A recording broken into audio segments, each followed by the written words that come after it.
स्वागत है आप सभी लोगों का अध्ययन गुरुकुल के इस यूट्यूब प्लेटफॉर्म पे। आप सभी लोगों को पता ही होगा, जो हमारी जीएस सुधा बुक की रिवीजन सीरीज चल रही है उसमें हम पॉलिटी और हिस्ट्री को कंटिन्यू आगे बढ़ा रहे हैं। तो इसमें आज हम पॉलिटी का वीडियो डिस्कस करने वाले हैं, जिसमें हम मौलिक कर्तव्यों को डिस्कस करेंगे। पिछले वीडियो तक हम आपका जो राज्य के नीति निर्देशक सिद्धांत थे, यानी कि आर्टिकल 36 से 51 डीपीएसपी जो कि आयरलैंड से लिए गए थे, उनको हम डिस्कस कर चुके हैं। आज का वीडियो ये शॉर्ट वीडियो रहेगा, क्योंकि इसमें हम सिर्फ मौलिक कर्तव्यों को ही डिस्कस करने वाले हैं, क्योंकि आप लोगों की ही डिमांड पे ही हम टॉपिक वाइज ही करा रहे हैं आपको। इसके बाद हम उसमें राष्ट्रपति कवर करेंगे और उपराष्ट्रपति नेक्स्ट वीडियो में हम कवर करने वाले हैं। तो चलिए आज देखते हैं मौलिक कर्तव्यों के बारे में।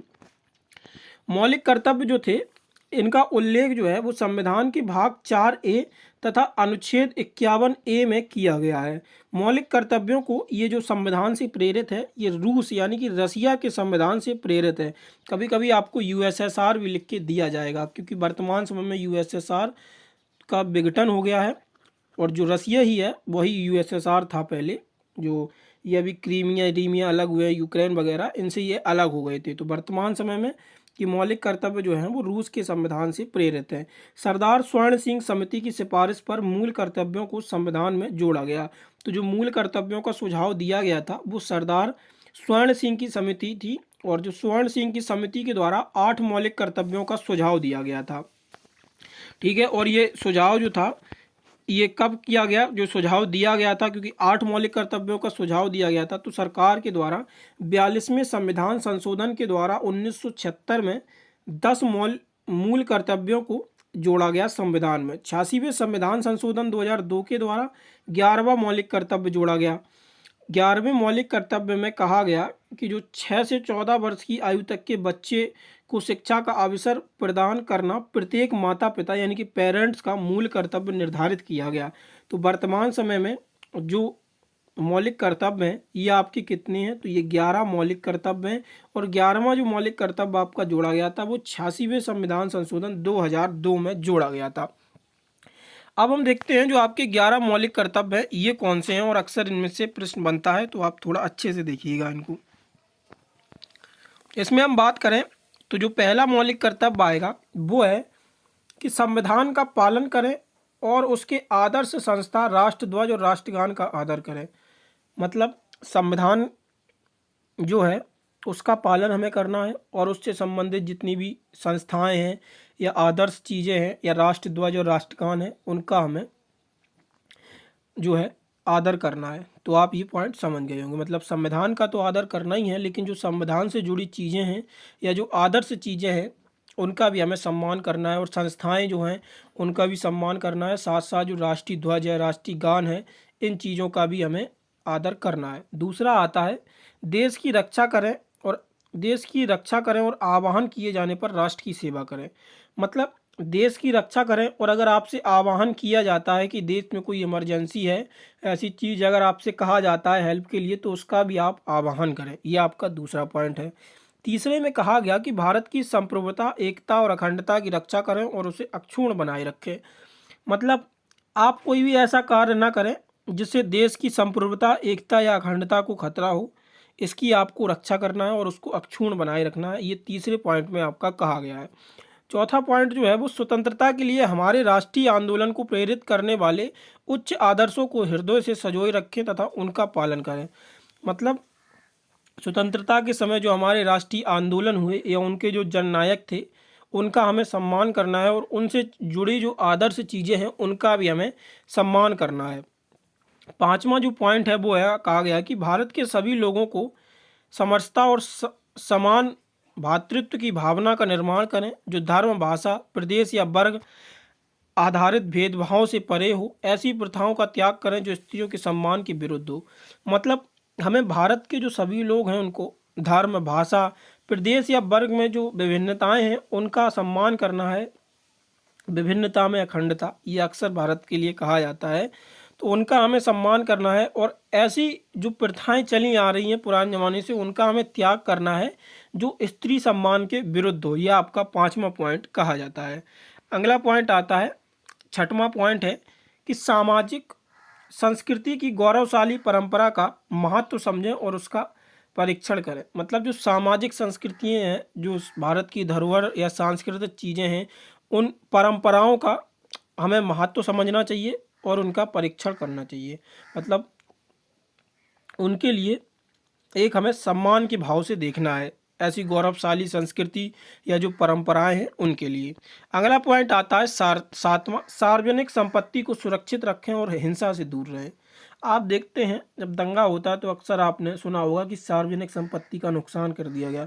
तो मतलब ऐसी चीज़ों को हमें सुरक्षित रखना है, और जहाँ दंगा अंगा हो रहा हो, जैसे हिंसा वाली चीज़ें जगह हो जो, वहाँ से हमें दूरी बनाए रखनी है। अगला आता है आठवां पॉइंट है वैज्ञानिक दृष्टिकोण, मानववाद, ज्ञान अर्जन तथा सुधार की भावना का विकास करें। मतलब साइंटिफिक आइडियाज़, दृष्टिकोण और जो ह्यूमन वेलफेयर के लिए काम है, ये जो नॉलेज है उसमें सुधार किया जाए और बढ़िया बेहतरीन से बेहतरीन मतलब अपना एक स्टैंडर्ड जो है उसको और निखारा जाए।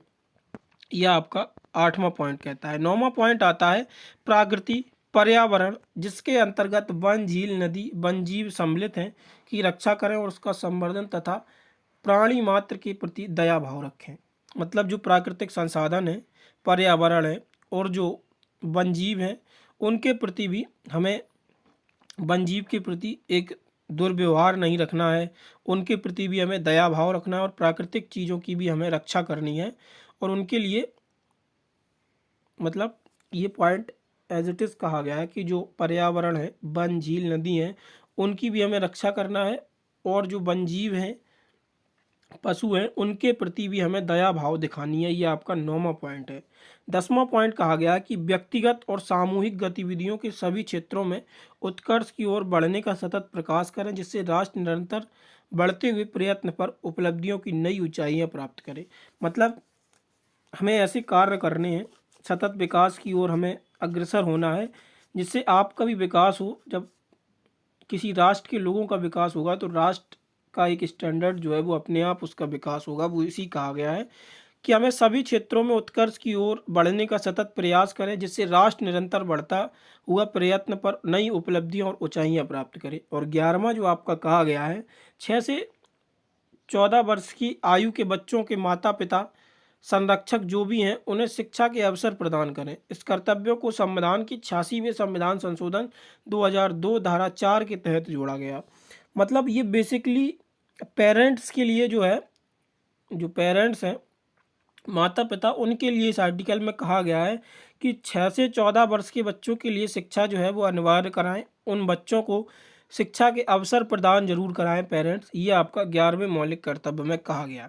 अब हम मौलिक कर्तव्यों की विशेषताएं देखेंगे। तो मौलिक कर्तव्यों की अगर हम विशेषताओं के बारे में बात करते हैं तो मौलिक कर्तव्य से कुछ कर्तव्य नैतिक और कुछ कर्तव्य नागरिक हैं। जैसे राष्ट्रध्वज एवं राष्ट्रगान का आदर करना नागरिक कर्तव्य है, जबकि स्वतंत्रता संग्राम के उच्च आदर्शों का सम्मान करना ये आपका एक नैतिक कर्तव्य होता है। मौलिक कर्तव्य केवल नागरिकों के लिए नहीं है बल्कि ये विदेशियों के लिए भी हैं। ऐसा नहीं है कोई विदेशी हो और वो हमारे राष्ट्रगान या राष्ट्रध्वज का असम्मान करे, मतलब सम्मान ना करे, तो ये एज इट इज़ उस पर भी लागू होता है। अगर हम भी उनके राष्ट्र में जाएं या उनका राष्ट्रगान है या उनकी जो आदर्श चीज़ें हैं उनका अपमान करें तो एज इट इज़ उन्हें कैसा फील होगा। तो वही विदेशों के लिए, विदेशी नागरिकों के लिए यहाँ पे भी कहा गया कि मौलिक कर्तव्य केवल नागरिकों के लिए नहीं है बल्कि ये विदेशियों के लिए भी हैं कि उन्हें भी हमारी भावनाओं का सम्मान करना चाहिए। इसके बाद आपका 11वां आता है कि इनका उल्लंघन करने पर कोई कानूनी संस्तुति नहीं होती है, लेकिन संसद उपरोक्त विधान द्वारा उनके क्रियान्वयन के लिए स्वतंत्र है। मतलब इनका उल्लंघन करने पर ऐसी कोई सज़ा तो नहीं होती है, लेकिन अगर संसद सोचे तो उनका क्रियान्वयन करने के लिए उनके संसद को जो है वो अधिकार दिए गए हैं। तो ये आपका जो था वो मौलिक कर्तव्यों का टॉपिक था, जो कि एक इम्पोर्टेंट टॉपिक है। अक्सर यहाँ से आपको प्रश्न देखने को मिलते हैं। तो नेक्स्ट वीडियो में जब हम मिलेंगे तो आपसे हम डिस्कस करेंगे राष्ट्रपति और उपराष्ट्रपति। नेक्स्ट वीडियो में हम 2 टॉपिक को कवर करने वाले हैं। तो आई होप आपको ये वीडियो पसंद आया होगा। वीडियो पसंद आया तो चैनल को सब्सक्राइब जरूर कर लें अगर आप पहली बार हैं। और हाँ, टेलीग्राम का लिंक आप लोगों को डिस्क्रिप्शन में दिया गया है, वहाँ से आप टेलीग्राम को ज्वाइन कर लीजिएगा। क्विज़ेज़ आपको वहाँ पे प्रोवाइड कराई जा रही हैं, तो वहाँ से आप क्विज़ दे सकते हैं। और बाकी आप लोग चैनल को ज़्यादा से ज़्यादा शेयर करें। धन्यवाद।